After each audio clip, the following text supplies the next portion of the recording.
खबरों की दुनिया में ऐसा माना जाता है कि ज्यादा लोग उस खबर को देखते हैं जब उसमें कोई ना कोई नेगेटिविटी होती है। उदाहरण के लिए, अगर कोई विमान क्रैश हो जाए और उसमें पैसेंजर्स की मृत्यु हो जाए तो ये बहुत बड़ी ब्रेकिंग न्यूज बनती है और ऐसी खबरों का अलग अलग पहलुओं से लगातार कई दिनों तक विश्लेषण किया जाता है। आप भी अक्सर देखते होंगे।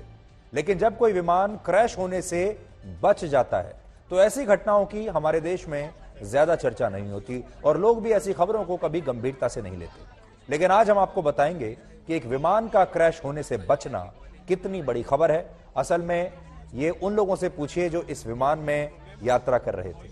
और बड़ा सवाल आज ये है कि क्या कॉस्ट कटिंग के नाम पर आज बड़ी बड़ी एयरलाइंस आपकी सुरक्षा के साथ समझौता कर रही हैं, कॉम्प्रोमाइज कर रही हैं। हमारे देश में प्रतिदिन 8.5 लाख और हर साल औसतन 32 करोड़ लोग हवाई जहाज में सफर करते हैं। इसलिए आज का यह विश्लेषण देश के लगभग हर व्यक्ति से जुड़ा भी हुआ है और आपको देखना भी चाहिए। उनमें से आप भी हो सकते हैं जो हवाई यात्रा करते हैं। आप में से बहुत सारे लोगों ने नहीं किया होगा, लेकिन आगे चलकर करेंगे। लेकिन ये जो हादसा है ये आपके साथ भी हो सकता है। 12 अक्टूबर को, यानी आज से 2 दिन पहले, स्पाइस जेट की एक फ्लाइट में अचानक से काफी धुआं भर गया और यह धुआं ऐसा था कि जिस केबिन में यात्री बैठे होते हैं वहां कुछ भी दिखाई नहीं दे रहा था, इतना ज्यादा धुआं हो गया। यह फ्लाइट गोवा से हैदराबाद जा रही थी जिसमें कुल मिलाकर 86 यात्री थे और हर किसी को यही लग रहा था कि विमान में धुआं भरने के पीछे शायद कोई सामान्य सी प्रक्रिया होगी, कोई छोटी मोटी तकनीकी खराबी आ गई होगी जिसकी वजह से धुआं आ गया। लेकिन जब यह धुआं धीरे धीरे बढ़ता चला गया विमान में और लोगों को इससे तकलीफ होने लगी तो उन्होंने इस फ्लाइट के क्रू मेंबर से सवाल पूछने शुरू किए और लोग काफी डर गए। इसके अलावा जब यह धुआं विमान के कॉकपिट में पहुंच गया, यानी उस हिस्से में जहां पर पायलट्स बैठे होते हैं, तब इस फ्लाइट की इमरजेंसी लैंडिंग कराने का फैसला किया गया और इसकी जानकारी एयर ट्रैफिक कंट्रोलर को दी गई। लेकिन इस दौरान करीब 20 से 25 मिनट तक सभी यात्री धुएं के बीच सांस लेते रहे और लगातार ये सोचते रहे कि कहीं ये उनके जीवन की आखिरी फ्लाइट तो नहीं।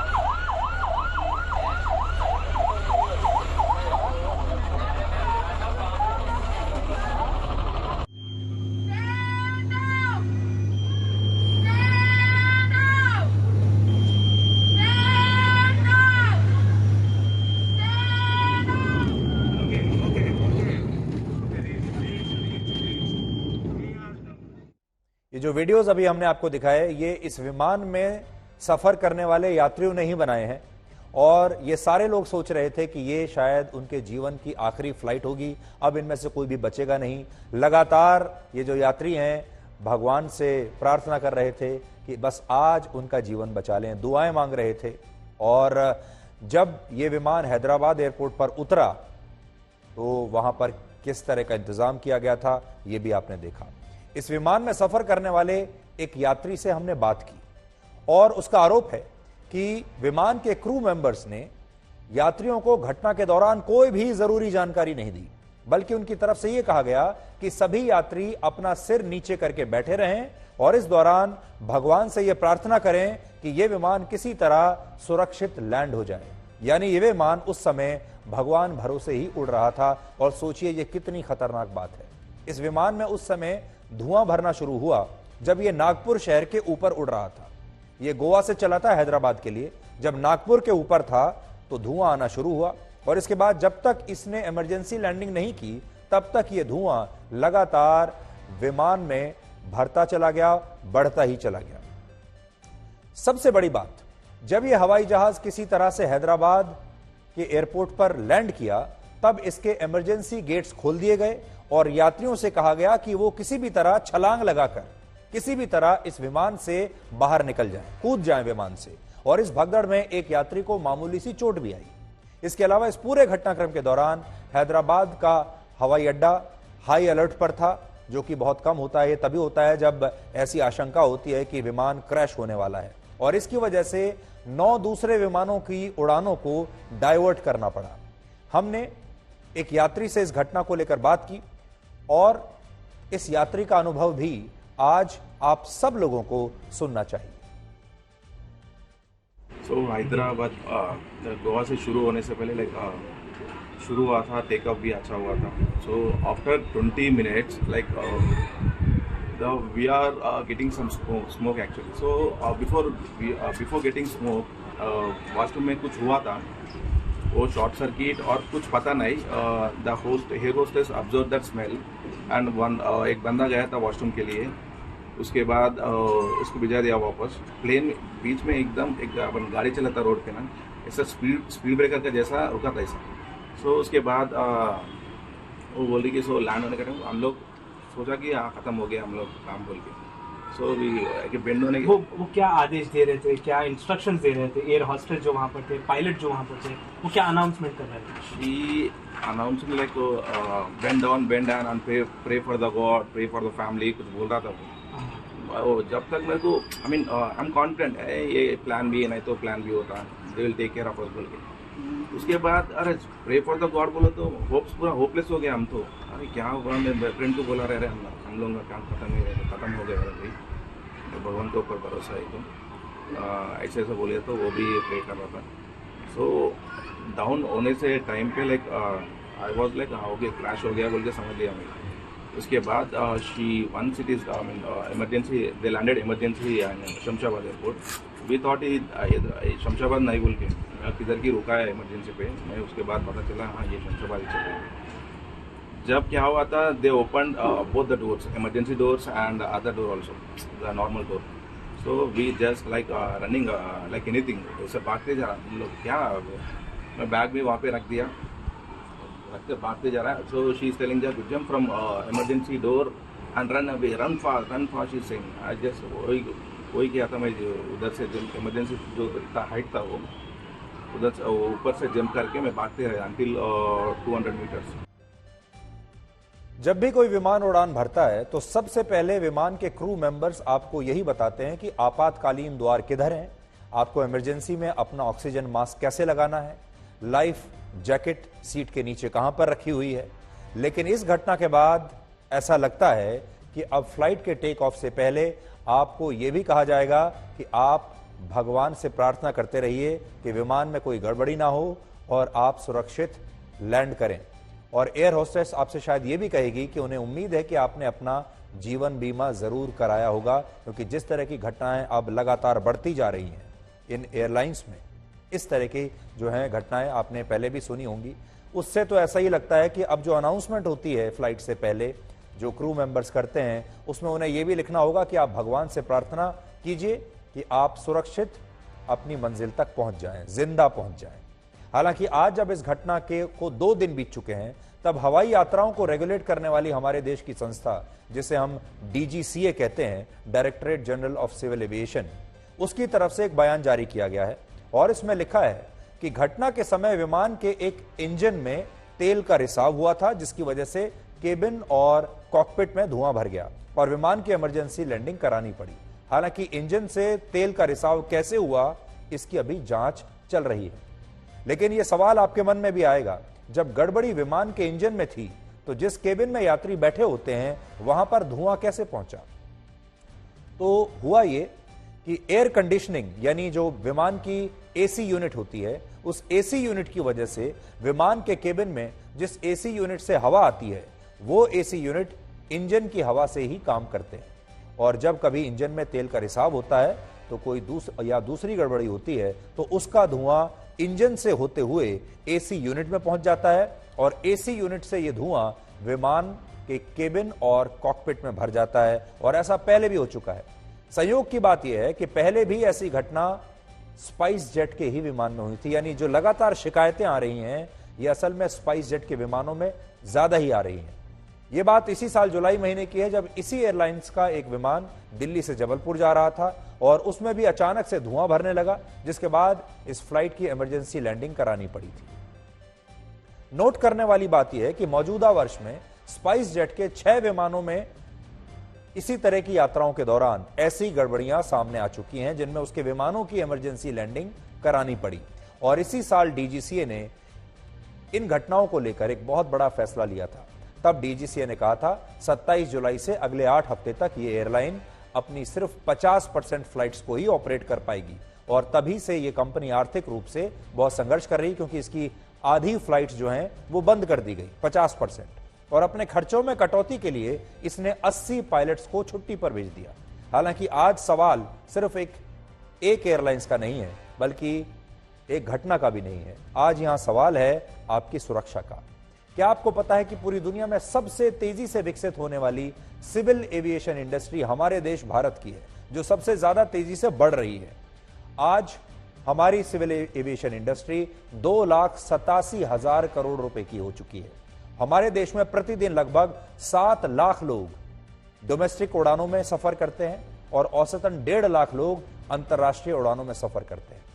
इसके अलावा हमारे देश में आज 131 एयरपोर्ट्स हैं, जिनमें 29 इंटरनेशनल हैं और 92 डोमेस्टिक हैं। भारत सरकार की उड़ान स्कीम के तहत 2024 तक 100 नए हवाई अड्डे बनाने पर काम चल रहा है, जिनमें 70 बन चुके हैं। और देश में 433 नए रूट्स पर हवाई उड़ानों का लक्ष्य रखा गया है। यह कोई मामूली लक्ष्य नहीं है।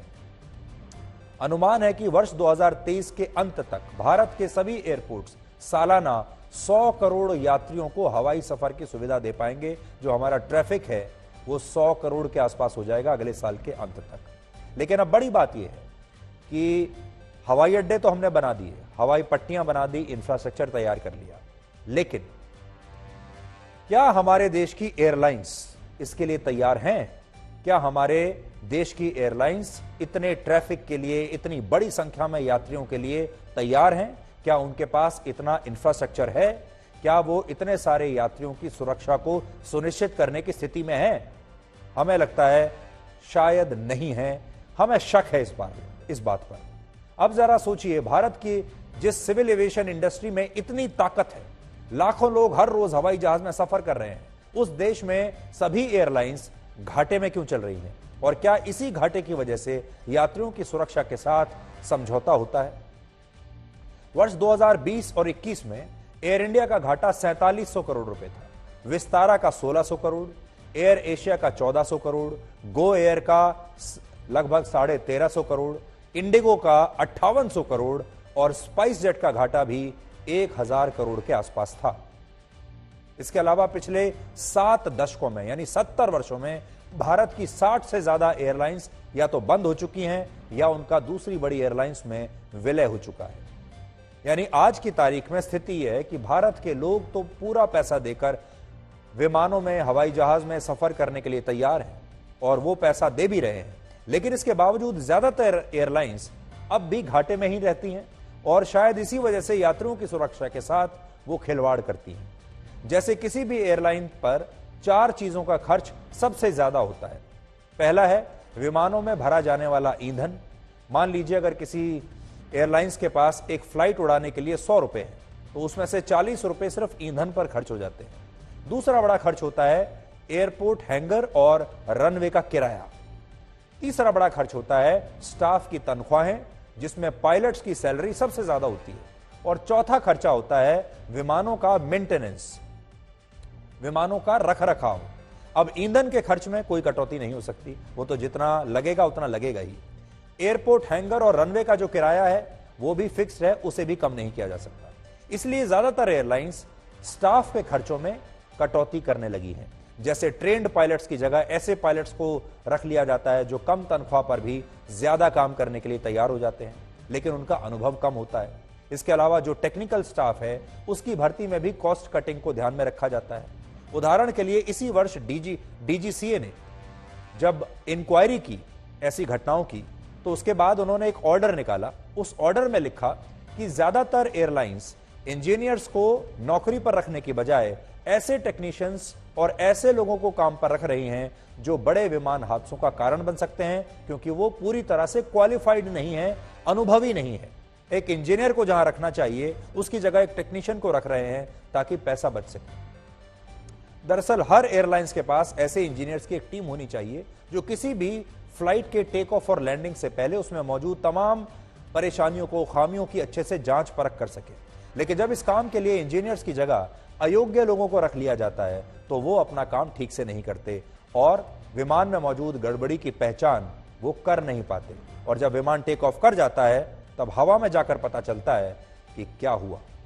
यानी पैसा बचाने के लिए ये एयरलाइंस कहीं ना कहीं आपकी सुरक्षा के साथ समझौता कर रही हैं और यही कटौती विमानों के मेंटेनेंस पर खर्च होने वालों पैसे में भी की जाती है। उदाहरण के लिए जब भी कोई विमान उड़ान भरता है तो इस दौरान हर घंटे उसकी मेंटेनेंस पर 66,000 रुपए खर्च होते हैं, हर घंटे। अब मान लीजिए किसी विमान ने 24 घंटे में 10 घंटे उड़ान भरी तो उसके मेंटेनेंस पर एक मान लीजिए 6,60,000 रुपए खर्च हो जाएंगे और यह खर्च सिर्फ एक विमान का है और एक दिन का है। बहुत सारी कंपनियां इसी खर्च को कम करने की कोशिश करती हैं और विमानों की मेंटेनेंस पर तमाम दिशा निर्देशों का पालन ये एयरलाइंस नहीं करती ताकि ये पैसा बचा सके। देखिए, डीजीसीए की फंक्शनिंग जो है वो आज से नहीं, करीब 15-20 साल से क्वेश्चन आ रही है, बार बार आ रही है। और जब जब इस तरह के इंसिडेंट्स होते हैं डीजीसीए के ऊपर हमेशा क्वेश्चन लगाया जाता है। पर उसके बाद होता है क्या, एक्सीडेंट से क्या लर्निंग है, क्या उन्होंने नए गाइडलाइन निकाली, उसके बारे में पब्लिक को आज तक कोई पता नहीं पड़ता। अभी आप देख रहे हैं स्पाइस जेट का जो इशू हुआ है, सबको पता है स्पाइस जेट की फाइनेंशियल कंडीशन बहुत खराब है। उन्हें 2021 में ही फाइनेंशियल रिपोर्ट आ चुकी थी डीजीसीए के पास कि इनकी स्थिति बहुत खराब है। तो जब फाइनेंशियल कंडीशन खराब होगी तो एयरलाइंस सबसे पहले जो कट शॉर्ट करती है वो मेंटेनेंस में ही करती है। और मैं समझता हूँ कहीं ना कहीं वही एक रीजन है जो कि स्पाइस जेट के एयरक्राफ्ट बारम्बार कंट्रोवर्सी में आ रहे हैं या उनमें कोई इंसिडेंट हो रहा है या एक्सीडेंट हो रहा है। आई थिंक ये बहुत सीरियस मैटर है। मैंने पहले भी बोला है कि स्पाइस जेट को इमीडिएटली उनका लाइसेंस जो है सस्पेंड कर देना चाहिए और जब तक कि वो फाइनेंशियली वाइबल नहीं हो उनको उड़ने का अधिकार नहीं देना चाहिए। इस घटना के बारे में स्पाइस जेट की तरफ से भी एक बयान आया है जिसमें यह बताया गया है कि इस घटना में सभी यात्री सुरक्षित हैं और फ्लाइट के दौरान केबिन में धुआं भर गया था। हालांकि इस हादसे को लेकर अभी तक स्पाइस जेट ने और कोई जानकारी हमारे साथ शेयर नहीं की है। लेकिन अब बड़ी बात यह है कि आप सबको भी चौकन्ना रहना होगा और आप सब जितना पैसा एयरलाइंस मांगती हैं एक टिकट का उतना आप दे देते हैं। लेकिन फिर भी जब आप विमान में बैठते हैं तो आपको यह नहीं पता होता कि इस विमान के इंजन के अंदर इस कितनी खामियां हो सकती हैं, इसके मेंटेनेंस में कितना पैसा बचाया गया है, आपका जो पायलट है वो कितना योग्य है, इस एयरलाइंस के जो इंजीनियर्स हैं वो कितने योग्य हैं और वो कहां कहां पैसा बचा रहे हैं आपकी जिंदगी को खतरे में डालकर। इसलिए बहुत चौकन्ने होकर आपको हवाई जहाज में सफर करना चाहिए और उन्हीं एयरलाइंस के साथ सफर करना चाहिए जिन पर आपको विश्वास है, जिनका सेफ्टी रिकॉर्ड बहुत अच्छा है। दुर्भाग्य यह है कि आज मैं आपको यह बता नहीं सकता कि आपको कौन सी एयरलाइन में जाना चाहिए जिसका सेफ्टी रिकॉर्ड बहुत ही शानदार हो, क्योंकि शायद ही हमारे देश में ऐसी कोई एयरलाइन इस समय बची हो।